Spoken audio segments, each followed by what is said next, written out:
అనన్య, కాంచన ఇద్దరు పరిగెత్తుకుంటూ వస్తూ ఉండగా ఎదురుగా కోపంగా ఉగ్రకాళిలా కార్ డ్రైవ్ చేసుకుంటూ వస్తూ ఉంటుంది ఆనంద.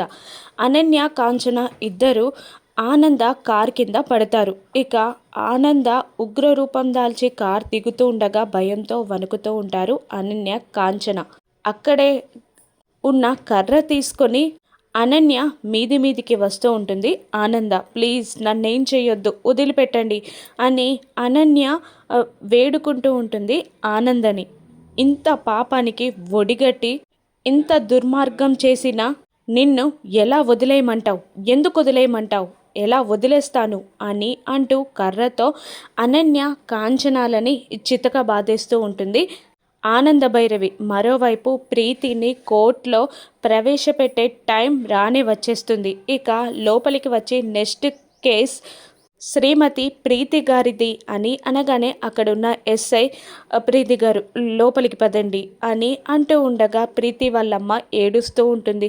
ప్రీతి కూడా ఏడుస్తూనే లోపలికి అడుగు వేయడానికి తిరగగానే వెనకాల నుండి ప్రీతి అక్క అన్న శరణ్య గొంతు వినబడుతుంది. ఆనందంగా వెనక్కి తిరిగి చూస్తుంది ప్రీతి.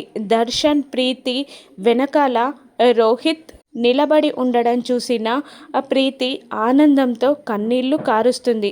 రోహిత్ ప్రీతి దగ్గరికి పరిగెత్తుకుంటూ రాగా మీకేం కాలేదు కదండి అని అంటూ రోహిత్ని వాటేసుకొని ఏడుస్తూ ఉంటుంది ప్రీతి. ప్రీతిని పైనుండి కింది దాకా చూస్తూ నాకేమవుతుంది ప్రీతి, నేను బాగానే ఉన్నాను అని రోహిత్ అంటూ ఉంటాడు. బ్రతికే ఉన్న రోహిత్ని ఆశ్చర్యంగా చూస్తున్న ఎస్ఐ మిమ్మల్ని కిడ్నాప్ చేసింది ఎవరు రోహిత్ గారు అని అడుగుతూ ఉండగా అప్పుడే అక్కడికి వచ్చిన ఆనంద ఒక చేత్తో అనన్య మెడని, మరొక చేత్తో కాంచన మెడని పట్టుకొని వీళ్ళే రోహిత్ని కిడ్నాప్ చేసిన కిలాడి లేడీలు అంటూ వాళ్ళిద్దరి మెడలని గట్టిగా పట్టుకొని ఎస్ఐకి చూపిస్తూ ఉంటుంది ఆనంద.